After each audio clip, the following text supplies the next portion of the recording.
Nessa manhã nós vamos falar sobre a beleza e a glória de Cristo. O pastor Luiz falou sobre a beleza e a glória de Deus Pai, a beleza e a glória do Pai, e nessa manhã eu vou falar sobre a beleza e a glória de Cristo. Esse é o sermão que nós estamos, a beleza e a glória de Deus, e o tema desse sermão, para quem gostaria de anotar, é a beleza paradoxal da cruz, a verdadeira beleza do servo sofredor. Convido então você a abrir comigo a escritura em Isaías 53. Vamos fazer a leitura do capítulo todo, dos 12 versos. Isaías 53. Diz assim a palavra do Senhor: Quem creu na nossa pregação? E a quem foi revelado o braço do Senhor? Porque foi subindo como um renovo diante dele, e como raiz de uma terra seca. Não tinha boa aparência, nem formosura. Olhamos para ele, mas não havia nenhuma beleza que nos agradasse. Era desprezado e o mais rejeitado entre os homens. Homem de dores e que sabe o que é padecer. E como um de quem os homens escondem o rosto, era desprezado, e dele não fizemos caso. Certamente ele tomou sobre si as nossas enfermidades, e as nossas dores levou sobre si, e nós o considerávamos como aflito, ferido de Deus e oprimido. Mas ele foi traspassado por causa das nossas transgressões, e esmagado por causa das nossas iniquidades. O castigo que nos traz a paz estava sobre ele, e pelas suas feridas fomos sarados. Todos nós andávamos desgarrados como ovelhas. Cada um se desviava pelo seu próprio caminho, mas o Senhor fez cair sobre ele a iniquidade de todos nós. Ele foi oprimido e humilhado, mas não abriu a boca. Como cordeiro foi levado ao matadouro, e como ovelha muda diante dos seus tosquiadores, ele não abriu a boca. Pela opressão e pelo juízo foi levado, e de sua linhagem, quem se preocupou com ela? Porque ele foi cortado da terra dos viventes, foi ferido por causa da transgressão do meu povo. Designaram-lhe a sepultura com os ímpios, mas com o rico esteve na sua morte, embora não tivesse feito injustiça e nenhum engano fosse encontrado em sua boca. Todavia o Senhor agradou esmagá-lo, fazendo-o sofrer. Quando ele der a sua alma como oferta pelo pecado, verá a sua posteridade e prolongará os seus dias, e a vontade do Senhor prosperará nas suas mãos. Ele verá o fruto do seu trabalho, do trabalho da sua alma, e ficará satisfeito. O meu servo, o justo, com o seu conhecimento justificará a muitos, porque as iniquidades deles levará sobre si. Por isso, eu lhe darei a sua parte com os grandes, e com os poderosos ele repartirá o despojo, pois derramou a sua alma na morte e foi contado com os transgressores. Contudo, levou sobre si o pecado de muitos, e pelos transgressores intercedeu. Vamos orar outra vez? Senhor, nós te bendizemos pela tua doce, preciosa e rica palavra. Palavra que ilumina o nosso coração, guia os nossos passos. E nessa manhã, a palavra de Deus, para modelar e transformar o nosso coração. Pedimos pelo seu poder, Jesus, poder que opera enquanto você se movimenta no meio da sua igreja, como já está fazendo hoje. Reverenciamos a tua doce presença no nosso meio. Reverenciamos com fé, a fim de ouvirmos a palavra com os ouvidos atentos e com os olhos atentos. Modele nosso coração, modele nosso caráter, frutifique e manifeste a tua glória brilhante em nós, em nome de Jesus. Meus irmãos, há poucos anos atrás, em 2015 mais precisamente, uma jovem, alguém já deve ter ouvido dela, Essina O'Neal. Ela era o que muitos chamavam e poderiam falar de a personificação da beleza moderna. As fotos no seu Instagram eram cuidadosamente editadas, com filtros escolhidos a dedos e luzes extremamente bem postas para que ela fosse apreciada. E as suas fotos na rede social acumulavam milhares de curtidas e comentários. Ao que tudo indicava, ela parecia ter tudo o necessário, tudo aquilo que se busca. Um corpo perfeito, um sorriso impecável e uma vida invejável, com viagens, lugares, roupas. Mas por trás de cada clique, de cada foto, havia horas de esforço. dezenas, se não centenas de tentativas para acertar aquela foto. E junto com isso, uma constante sensação de vazio. Essa é uma história real. Em determinado momento, essa moça decidiu revelar a verdade. E o que ela fez? Em uma das suas publicações antigas, uma foto em que ela parecia extremamente bela e radiante, ela editou a legenda. E editando a legenda, ela escreveu assim: tirei mais de 100 fotos para conseguir essa. Eu estava miserável. Em outra, ela confessou: passei horas admirando garotas perfeitas online, desejando um dia ser como elas. Mesmo quando isso aconteceu, eu não consegui ficar feliz ou em paz comigo mesmo. A sua vida, então, perfeita, entre aspas, na verdade revelava uma prisão. E as suas fotos se tornaram e eram, de fato, o reflexo de um mundo obcecado por uma beleza que é só pele, mas não tem alma. E aqui estamos nós hoje, numa sociedade que idolatra a juventude, corpos magros e uma aparência artificialmente produzida, todos com aquela cara quadrada. Tudo isso promovido pela mídia, meus irmãos, fomentado pelos comerciais e a rede de comércio da sociedade, e que transforma a perfeição, entre aspas, em algo inatingível. Mas será que de fato é aí que reside a verdadeira beleza? À luz do servo sofredor, conforme Isaías nos apresenta, nós vemos que a beleza não está na simetria proporcional da fisicalidade, ou ainda na aprovação humana, mas naquilo que reflete verdadeiramente a glória de Deus. É isso que Isaías está comunicando. E Agostinho, como ninguém, captou essa verdade, ao ponto de uma das suas frases célebres dizer: tarde te amei, ó beleza, tão antiga e tão nova. Agostinho procurava a beleza de maneiras rasas, externas, a beleza pela beleza. Enquanto ele procurava, ele não encontrou. Até que ele percebeu que a beleza não estava fora, senão dentro dele, na presença do próprio Deus. Ela é tão antiga porque ela se enraiza na eternidade, em quem Deus é bom e belo. Mas ela se faz tão nova porque ela se revela de forma viva no presente, renovando a alma dele agora, a partir da iluminação do Espírito e de entender que Deus está com ele e agora também nele. Ó beleza tão antiga e tão nova.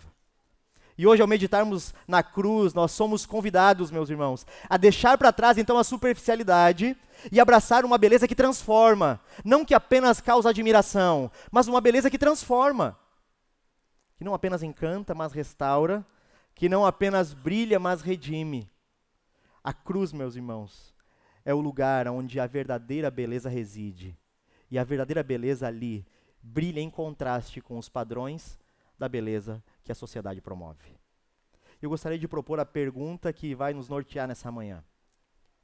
Será que o conceito de beleza que a sociedade valoriza pode estar nos impedindo de enxergar a verdadeira beleza de Cristo e de ver a nós mesmos e os nossos irmãos como Deus vê? Será que essa beleza promulgada aos quatro ventos nos impede de ver a verdadeira beleza de Cristo, assim como nos impede de ver quem nós e os nossos irmãos são à luz de Deus? Então, o nosso sermão nessa manhã tem o objetivo de conhecer mais profundamente a beleza de Cristo, meus irmãos. E como resultado disso, amá-lo ainda mais. Não tem outro objetivo senão conhecer essa beleza. E o resultado de conhecer a beleza não é outro senão amá-lo. E o primeiro aspecto da beleza de Cristo que nós vamos explorar é a sua integridade. Porque a integridade de Jesus é um aspecto tão crucial da sua beleza. Você já parou para pensar nisso? Quando nós olhamos Isaías, vamos rapidamente passar por esse contexto, do capítulo 49 ao 53, nós estamos no contexto babilônico, no exílio babilônico. Só que ele apontando e falando historicamente a Israel, não se situa apenas ali, mas transcende a situação histórica de Israel e aponta para a obra redentora de Deus, que culmina no sacrifício do servo, que ele aponta como aquele que vai libertar Israel, mas também as nações. Mas aqui é muito interessante, porque no capítulo 53, final de 52, Deus revela o plano de uma maneira um pouco mais real e próxima agora. A salvação, falando que o braço do Senhor. E o braço do Senhor se revela diferente do que eles esperavam. O braço que do Senhor que liberta, não se revela com poder bélico. Porque era o que eles esperavam. Um Israel que teria um redentor forte, um rei vestido com uma coroa e com um cetro de ouro, que humilharia belicamente e mataria os seus inimigos. Mas o que Deus revela como braço forte para a libertação é uma ovelha muda, calada diante dos tosqueadores e que se entrega em sua fraqueza para libertar. Esse é o contexto do braço forte do Senhor. E contradiz a estética que os israelitas estavam esperando. E também a nossa. Então nós vamos avançar agora e vamos pensar o primeiro ponto desse sermão, a beleza da integridade, a obra completa de Cristo. Esse é o primeiro ponto. Como nós vamos fazer isso? Como nós vamos explorar essa beleza? Para isso eu quero me valer de Tomás de Aquino. E ele determina 3 critérios para o belo. Ele determina integritas, proportio e claritas. Ou integridade, proporção e claridade. E nós vamos nos valer desses critérios e observar o servo sofredor, o Cristo na cruz. E como isso reflete beleza. Uma beleza paradoxal. Então, nós vamos observar a cruz como sendo esse símbolo de sofrimento, aparentemente um símbolo de derrota, mas que revela grande, gloriosa e profunda beleza. Agora vamos avançar e perceber o que é integridade para Tomás de Aquino. Integridade para ele remetia a algo completo, pleno, algo que cumpre perfeitamente o propósito para o qual foi designado. Sendo assim, para a integridade é fundamental, e para a integridade demonstrar beleza, é fundamental que ela não esteja incompleta ou fragmentada, porque isso comprometeria a sua essência e a sua função. Eu explico. Imagine uma obra de arte, um quadro inacabado. A ausência das partes desse quadro compromete a totalidade da obra, correto? Logo, nós somos impedidos de contemplar como de fato ele deveria ser. Logo, ele não expressa beleza, porque ele não é completo. Ele é incompleto. Ele não serviu de forma última ao seu propósito. Nesse sentido, será que Jesus reflete a beleza da integridade? Vamos olhar o texto comigo? Observe ali no Isaías 53, verso 4 e 5. Certamente ele tomou sobre si as nossas enfermidades e as nossas dores levou sobre si. E nós o considerávamos como aflito, ferido de Deus e oprimido, mas ele foi traspassado por causa das nossas transgressões e esmagado por causa das nossas iniquidades. O castigo que nos traz a paz estava sobre ele, e pelas suas feridas fomos sarados. Meus irmãos, você sabia que Jesus tinha uma missão nesse mundo? Mateus capítulo 20, verso 28 vai revelar a missão de Jesus. O próprio Cristo fala da sua missão. Que ele veio não para ser servido, mas para servir e dar a sua vida por resgate a muitos. Essa é a missão do Cristo. E a sua missão foi cumprida com exatidão. Ele carregou então as nossas dores, como o texto fala, suportou as nossas enfermidades, assumiu o peso da minha e das suas iniquidades. Quando ele derramou a sua vida na cruz, e em determinado momento, conforme João capítulo 19, verso 30 fala, o Cristo disse assim, está consumado. E quando ele fala isso, ele declarava, a obra redentora está completa. A obra da redenção está plena, não há mais nada a fazer, não há mais nenhuma lacuna a ser preenchida, nada foi deixado para trás. Eu cumpri completamente a missão que me foi outorgada. Então não há mais nada que eu e você possamos fazer para que essa obra seja completa. Cristo já fez tudo na cruz. Aleluia! A vida de Jesus foi vivida de maneira perfeita em obediência ao Pai, ao ponto de culminar no seu sacrifício vicário e voluntário naquela cruz. Sendo assim, a cruz expressa verdadeiramente a integridade. Expressa a integridade e na expressão da integridade de Cristo, a beleza. Por quê? Porque ele cumpriu plenamente o propósito para o qual foi designado. A beleza na cruz, então. Talvez a beleza não esteja na aparência física de Jesus, meus irmãos, mas certamente reside na sua entrega completa e na missão cumprida, abraçando a missão que Deus outorgou, o Pai outorgou a ele, e agora cumprindo, se entregando, Deus, Filho, morrendo naquela cruz por nós. Aí está a beleza de um amor que não se desvia, mas que vai até o fim. Essa beleza nos constrange. Ali na cruz nós vemos a integridade de Jesus com a sua missão. O aspecto não era bonito. Talvez a gente olhe para a cruz sangrenta e não veja algo completo, mas veja algo faltando. Aparentemente foi o que os homens viram também, mas de verdade, quando passamos a primeira camada, a segunda camada, o que nós vemos é a integridade de Jesus. Não só na sua missão, mas também no seu caráter. Não apenas no que ele fez, mas em quem ele é. E quem Cristo é, senão santo, justo e cheio de amor. Hebreus declara que ele foi sem pecado. Ele viveu sem pecado e vivendo uma vida impecável. Seja em palavras, pensamentos ou em ações, a sua integridade plena de quem ele é, da sua essência, se revela na forma como ele se compadeceu dos necessitados, na sua fidelidade a Deus e até a obediência que o levou à cruz. Não apenas o que ele fez, mas quem ele é. Expressa a integridade, a beleza da integridade na cruz. A beleza de Cristo reside também na sua pureza. Mas, meus irmãos, quando nós olhamos para o contraste da beleza superficial que se apresenta na modernidade, o que nós vemos é uma falta de propósito. O que nós vemos é a ausência de profundidade.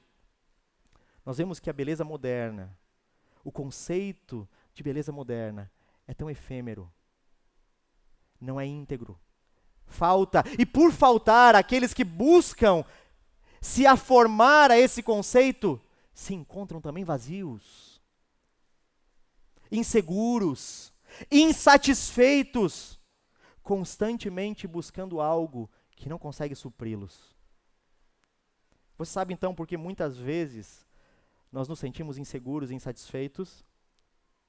Porque muitas vezes nos encontramos presos a ciclos de comparação, de ansiedade, de frustração, porque talvez estejamos buscando a integridade da beleza em um lugar que não é íntegro, que não é pleno, que não é completo e que jamais pode satisfazer, se não gerar ainda mais fome desesperada. Essa corrida por aprovação, meus irmãos, não apenas cansa a alma, mas também embota a nossa capacidade de ver a verdadeira beleza de Cristo. Percebe? Como na cruz a beleza, mas muitas vezes a nossa vida nos conduz a lugares onde o que cativa a nós é apenas os nossos olhos, os nossos sentidos, o que é bom e belo para mim agora, imediatamente. Então isso embota a nossa visão da verdadeira beleza de Cristo. E nós passamos a viver frustrados, ansiosos, passamos a viver com síndromes de comparação, mas a cruz, meus irmãos, a cruz revela a verdadeira beleza. E a verdadeira beleza que não está na aparência, a verdadeira beleza que não está na superfície, mas está na integridade do sacrifício de Cristo, que carregou toda a nossa feiura, que carregou toda a nossa degradação, para que eu e você, em nossa feiura, não mais pudéssemos ser vistos como feios, mas por causa que Ele carregou isso, pudéssemos ser feitos belos aos olhos de Deus, por causa que Ele carregou o que nos era feio. Meus irmãos, aí está a beleza. E foi por isso então que Isaías profetizou no capítulo 53, verso 2, não tinha boa aparência nem formosura, olhamos para ele, mas não havia nenhuma beleza que nos agradasse. Foi porque a nossa feiura, o nosso pecado, a nossa degradação, a nossa deturpação recaiu sobre o Cristo. E quando os homens olharam para aquela cruz e Cristo sangrando, eles viram eles mesmos.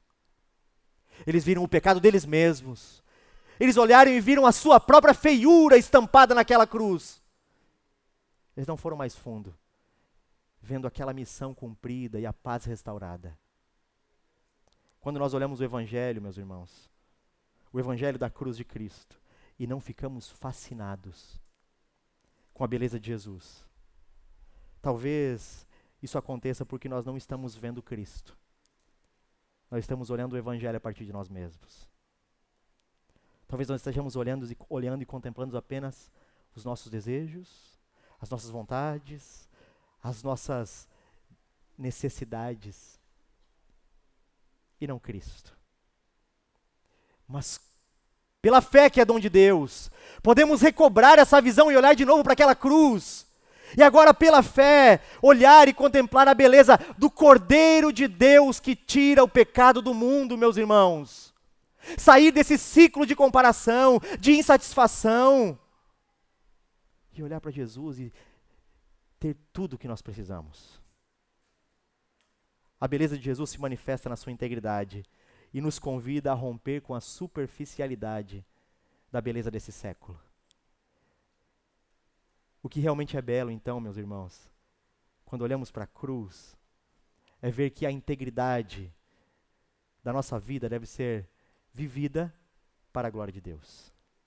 Olhamos para Jesus vivendo, obedecendo, cumprindo a missão do Pai, desde a eternidade. E agora nos ensinando a sair da superfície também e viver uma vida para glorificar a Deus. Você está disposto a glorificar a Deus? Tem crente aqui nessa manhã? Está disposto a olhar para a cruz, refletir a beleza de Cristo, a integridade de Cristo e se apegar ao fim último que você foi criado para? Qual foi o fim e qual é o fim principal do homem? Glorificar a Deus e ter prazer nele eternamente. Você quer viver isso? Então olhe para a cruz e contemple a beleza de Jesus. Mas não apenas a integridade de Jesus, meus irmãos. Reflete beleza, senão também a proporção. E esse é o segundo aspecto. A proporção revela a beleza. É isso que Tomás de Aquino vai trabalhar como segundo critério. A proporção e a harmonia revelam beleza. A integridade, a proporção. E a proporção, segundo Tomás de Aquino, tem a ver com a beleza que reflete harmonia. Tem a ver com as partes se relacionando de uma maneira equilibrada. E agora esse equilíbrio, essa harmonia do todo, comunica um sentido adequado, comunica uma coerência e comunica paz. Perceba, à luz de Tomás de Aquino, a proporção e a harmonia refletem equilíbrio, o todo trabalhando de maneira equilibrada, de forma que aquilo tem sentido, tem coerência e reflete paz. Pense numa orquestra sinfônica. Cada instrumento entra no seu tempo, em seu tom, na sua melodia adequada e vai compondo algo maior. E isso, essa melodia, à medida que vai se tornando cada vez mais harmoniosa, vai envolvendo os nossos sentidos. E nós vamos percebendo que existe clareza, existe coerência. Isso nos envolve e traz um sentimento de coerência, de paz. Isso é a proporção à luz de Tomás de Aquino. Mas para observarmos a proporção, vamos ter que observar primeiro a desproporcionalidade que existe entre nós e Deus.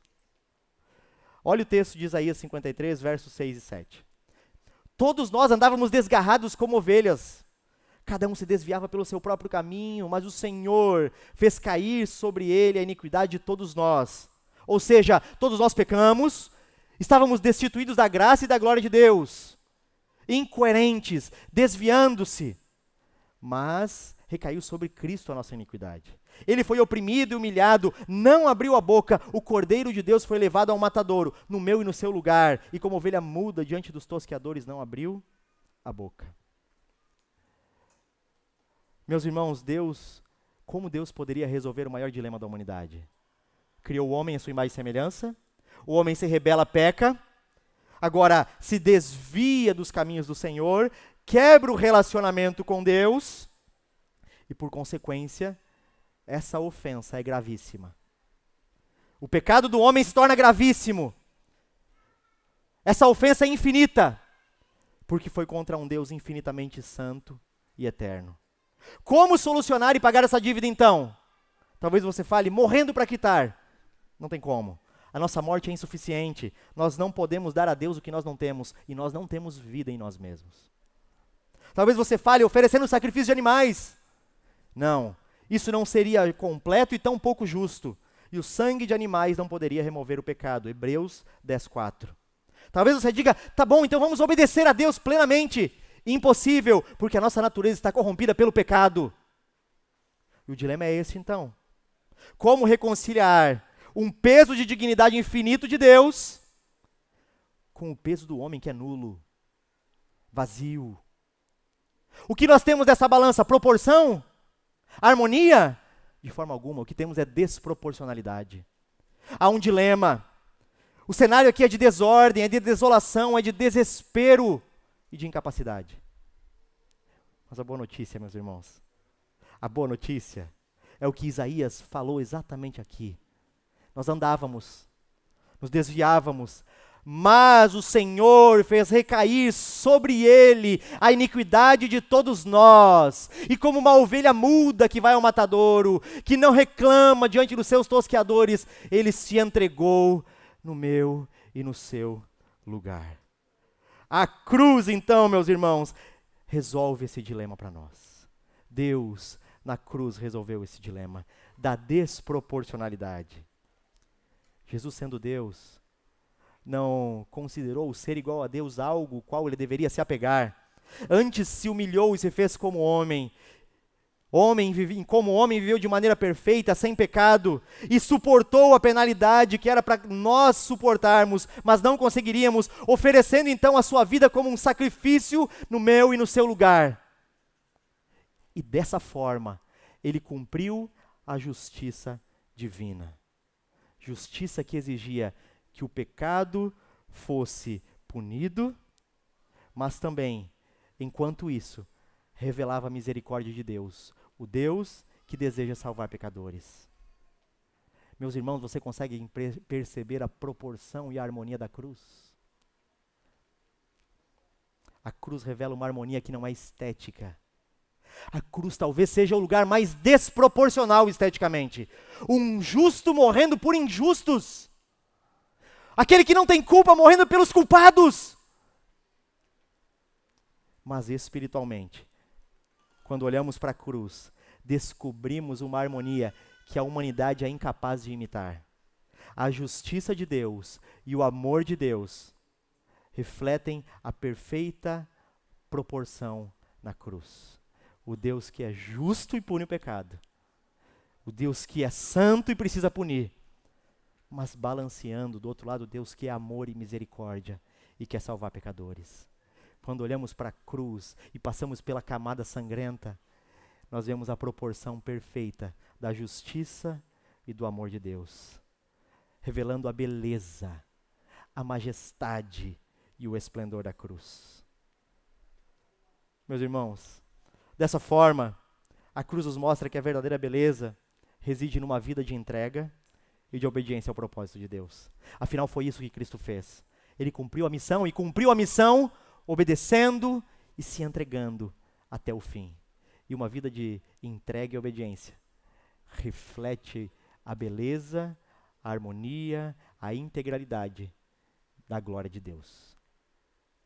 Quando nós contemplamos a cruz assim, nós conseguimos fazer. E é tão interessante porque contrasta também com o que o mundo fala, com o que a sociedade promulga. A sociedade, você pode falar, eu já ouvi falar de um conceito de proporção, não tem? É Da Vinci, que tem aquele homem que tem as várias proporções ali, as mãos. Aquelas proporções são lindas, pastor. Não, eu concordo.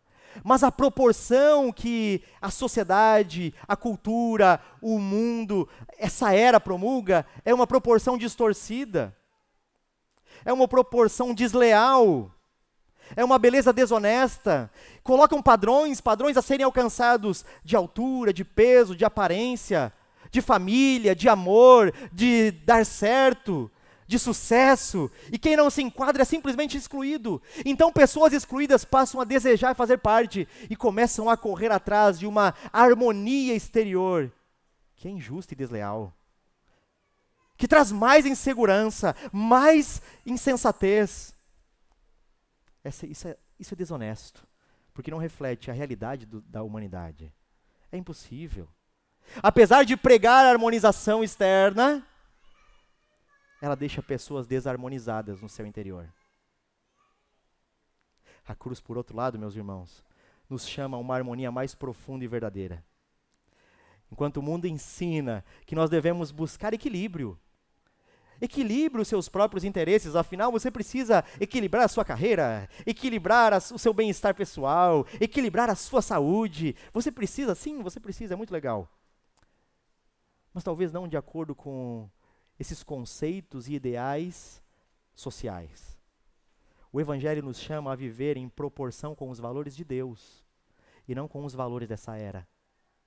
Equilibrar, sim, o que verdadeiramente importa e tem interesse. Para Deus e não para nós. Mas é mais difícil.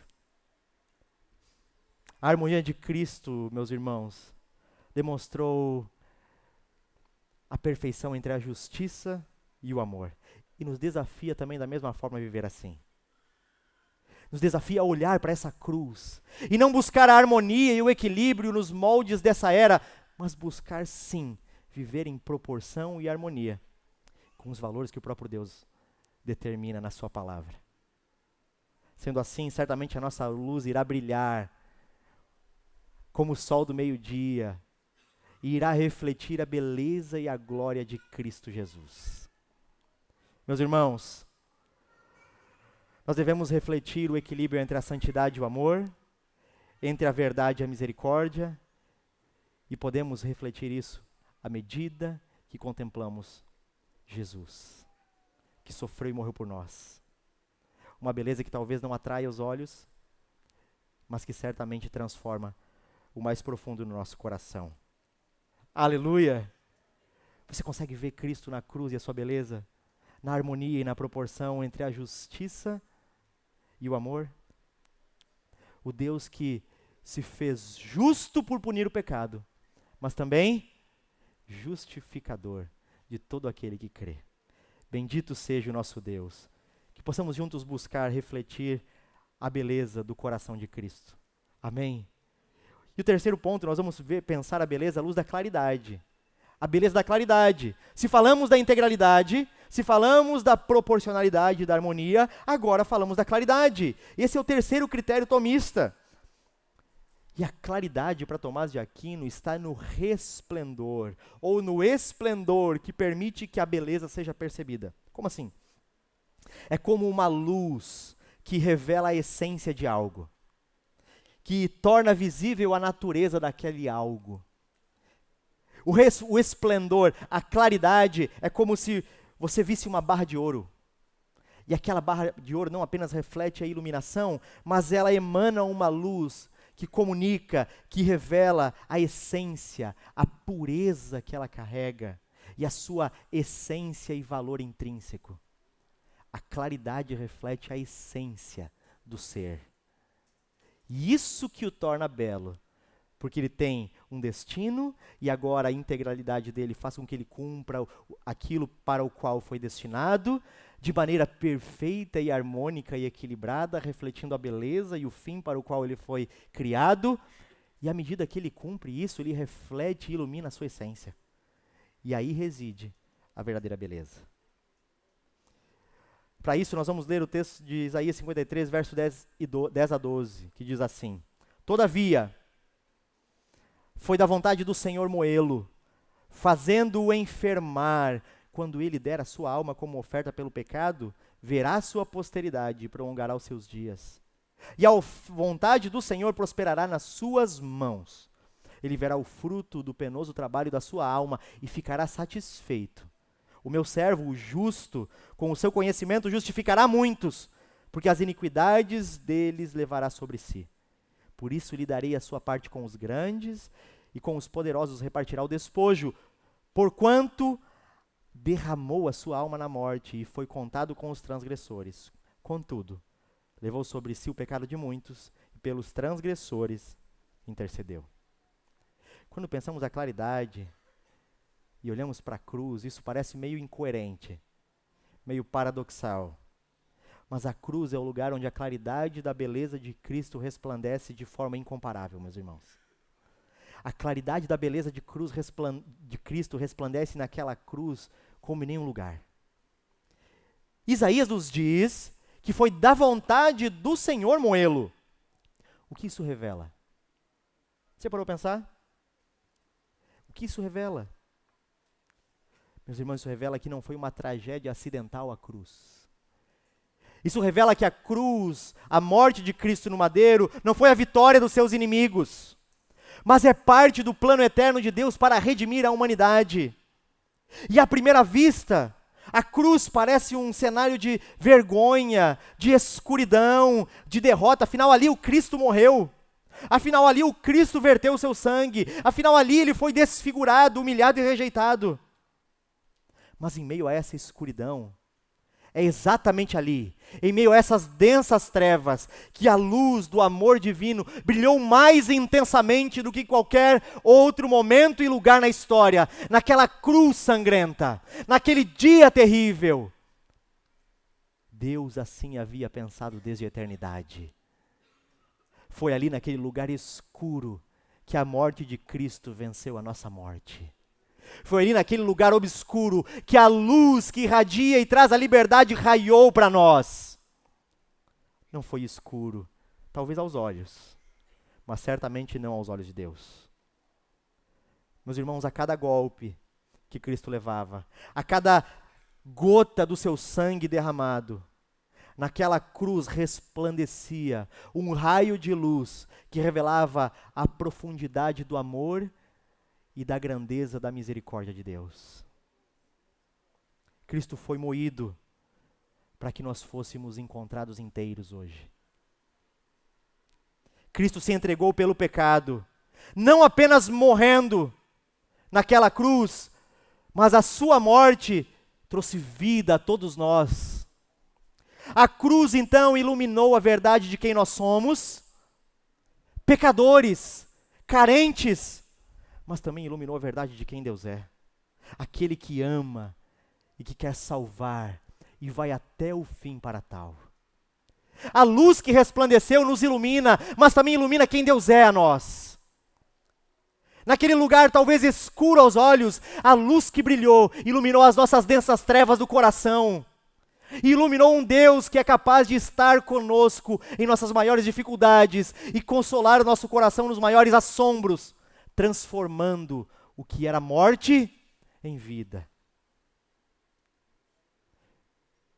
E ele verá o fruto do seu penoso trabalho, o trabalho da sua alma, e ficará satisfeito. O profeta fala isso. Você sabe qual é o fruto do penoso trabalho de Cristo? Eu e você. Hoje nós estamos vendo o fruto da morte do Cordeiro, o fruto do penoso trabalho, o fruto da obediência. O fruto somos nós, reconciliados com Deus por meio do santo sacrifício de Jesus, meus irmãos. Ali quando a justiça e a misericórdia se encontraram, ali quando o plano redentor de Deus foi plenamente revelado. E a cruz então é o local onde a graça divina transforma o maior sofrimento, a maior vergonha, em vitória e glória. Aparentemente era morte, era derrota, aparentemente era vergonha, mas Deus tornou o mal em bem. E não é mais derrota, senão vitória, não é mais morte, senão vida. Sendo assim, meus irmãos, a luz que irradiou na cruz ilumina o nosso coração hoje. A luz que irradiou na cruz contempla o escuro do nosso coração. Revela sim, talvez, a podridão que está dentro dele. Mas não só isso. Também revela o resplendor de um Deus que toma em nossas mãos, perdoa os nossos pecados, cura as nossas mazelas e nos ensina a viver uma vida santa para a sua própria glória. Que a luz, a claridade do brilho de Cristo brilhe diante de nós. Aleluia! E é uma frase interessante, uma frase popular que diz que nem tudo que reluz é ouro. Você ouviu essa frase? Eu tomei a liberdade de fazer ela às avessas. Nem tudo que não brilha aos seus olhos é lixo. Isaías profetizou que Cristo não tinha resplendor e beleza, qual o cativasse. E nós vemos no ministério de Jesus a mesma coisa. Jesus não tinha nada em sua aparência que fosse atrativo às multidões. Ele era alguém comum, com uma mensagem importante, uma mensagem potente e poderosa. Mas ele era alguém comum. E quando nós olhamos, a mesma coisa acontece hoje. Da mesma forma como no passado, é hoje. O verdadeiro evangelho não atrai a muitos. Não brilha aos olhos das multidões. O verdadeiro evangelho talvez não brilhe porque não se ajusta aos desejos e aos interesses imediatos das pessoas. Não é o evangelho que deve se adequar aos nossos interesses, senão nós somos chamados a nos adequar à luz do evangelho. E talvez por isso não brilhe tanto. E por não brilhar aos olhos de muitos, é considerado como refúgio. E talvez isso aconteça, meus irmãos, porque a maioria das pessoas tem buscado essa beleza efêmera, que é adequada aos próprios interesses. E eu não falo isso apenas estético e físico, eu falo isso também uma beleza que desvanece no meio da igreja. Mostrar para quem eu não devo aquilo que eu não preciso mostrar. Aparentar uma casca espiritual, quando na verdade eu sou um pecador que precisa do Senhor. Mostrar a minha verdade, quando na verdade eu não tenho nada autêntico e dependo de Cristo. E muitas pessoas têm buscado aquilo que satisfaz os sentidos, mas que amortece a alma. Que apaga o coração. Se brilha eu desejo, se não brilha eu não quero. Mas, entretanto, a cruz de Cristo, o brilho do Redentor não é estético aos olhos humanos. Porque sim, ele foi rejeitado, considerado sem valor.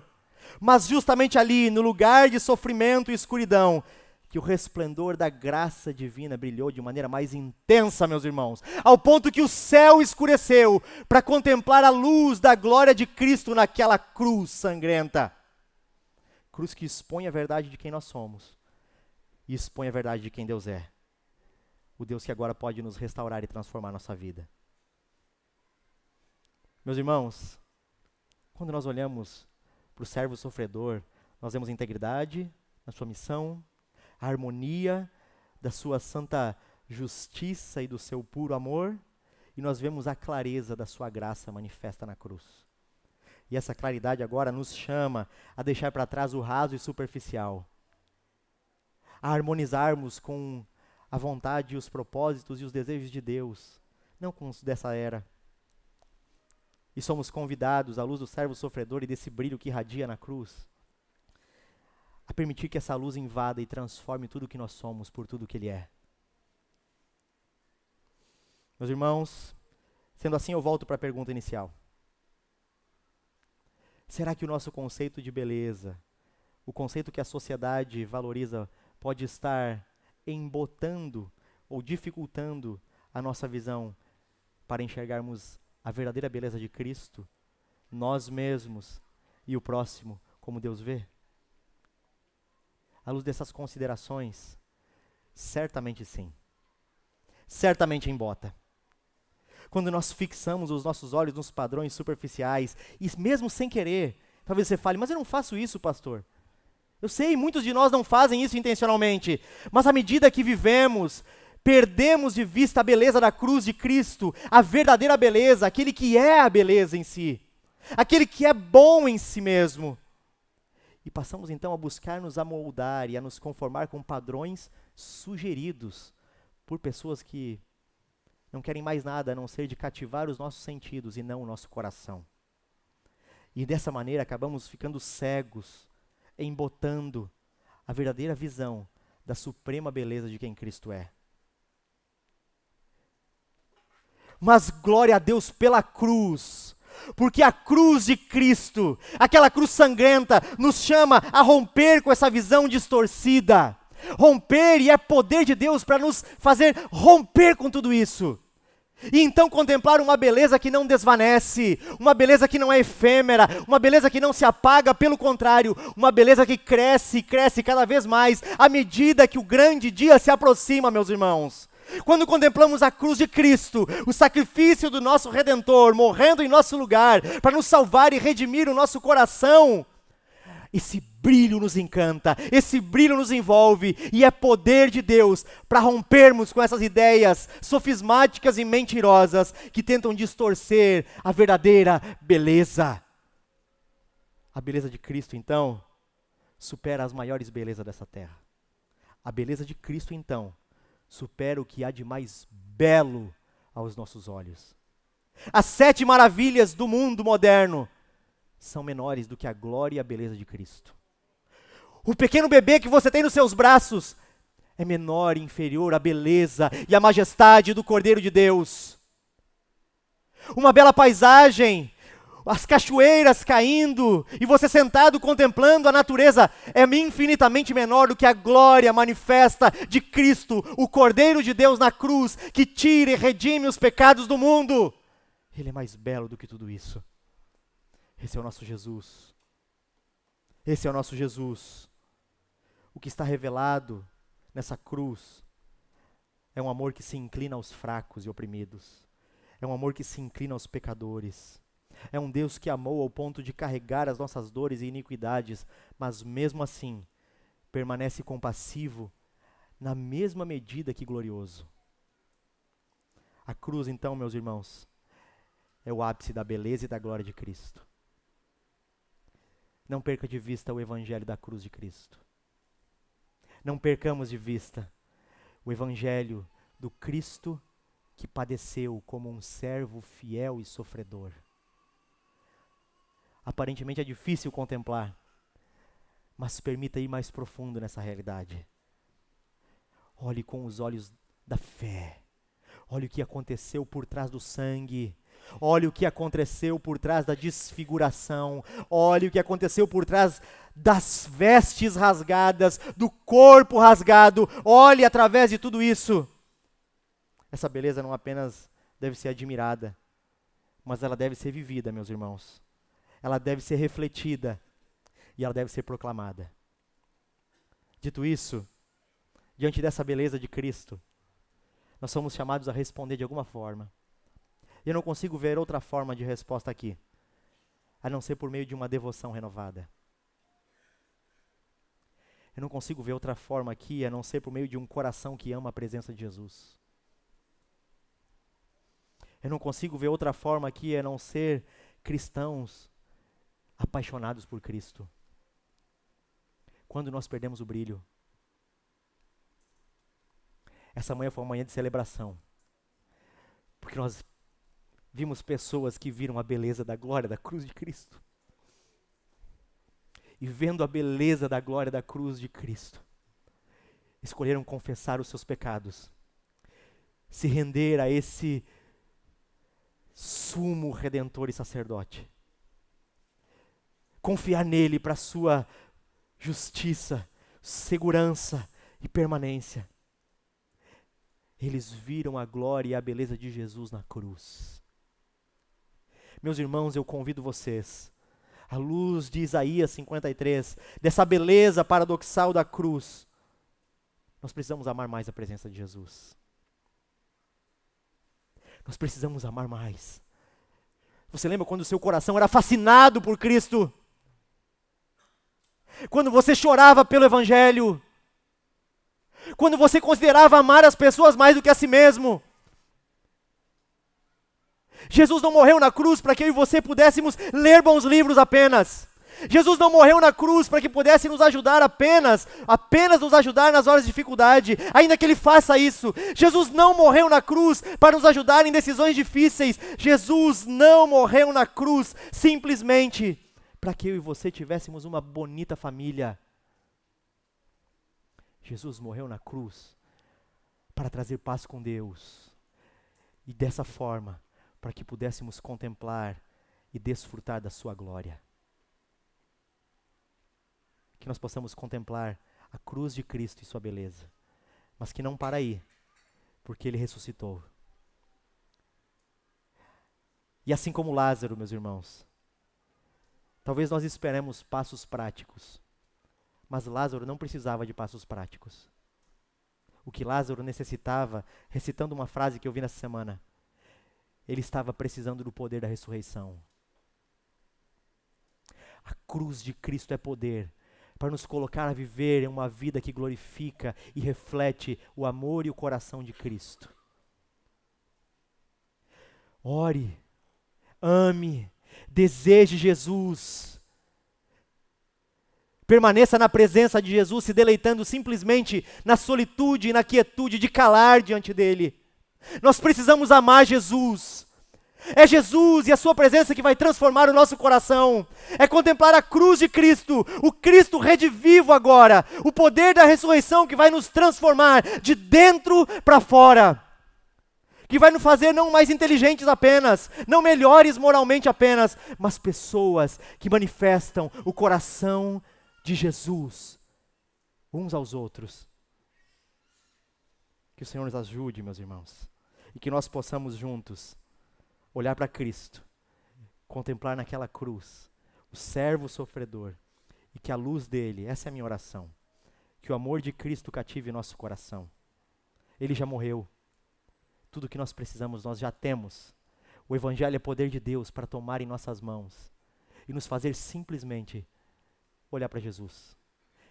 E tenha certeza, isso é suficiente para te transformar e colocar você a viver uma nova vida.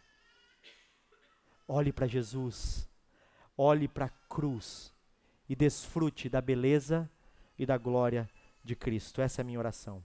Que Ele seja o centro da nossa vida.